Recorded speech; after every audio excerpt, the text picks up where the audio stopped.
went to 9 deployments, spent years in war zones, only to be critically wounded in my front yard and having to have my wife watch me nearly bleed out. My name is Jeremy, and this is my story. I've been in the Army for 23 years. I've also been married for 23 years to my wife, Jenny, and we have a 23-year-old son.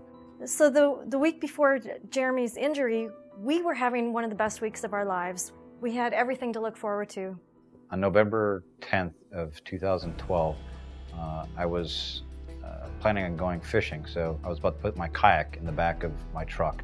Out of nowhere, a lady who was drunk and intoxicated pinned me between the bumper of my truck and the hood of her car. She continued to push me and my truck for about another 60 to 80 feet. During this time, I was still conscious. You know, I could smell my flesh and burning on her engine. As you can imagine, an extreme amount of pain. It didn't look like a person could be alive in that situation. It lasted forever. I don't know how Jeremy lived. Emergency responders arrived on the scene soon, but it took them at least 40 minutes to extract me from the vehicles. Once they did extract me from the vehicles, they put me in the ambulance, and I passed out soon after that.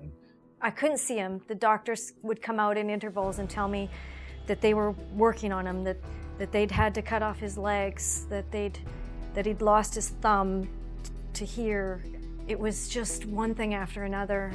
So I spent 3 weeks in the ICU, where at that time they moved me to the military hospital in Fayetteville, and then on to Walter Reed, where I spent another 70 days as an inpatient.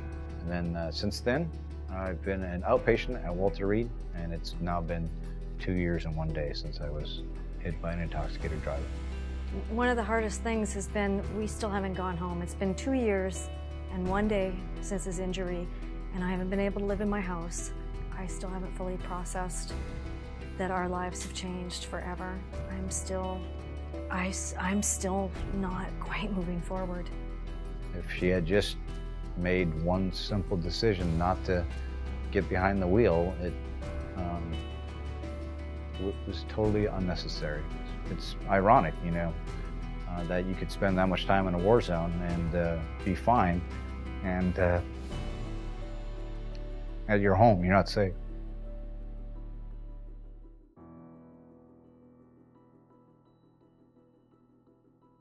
See the stories, learn the lessons.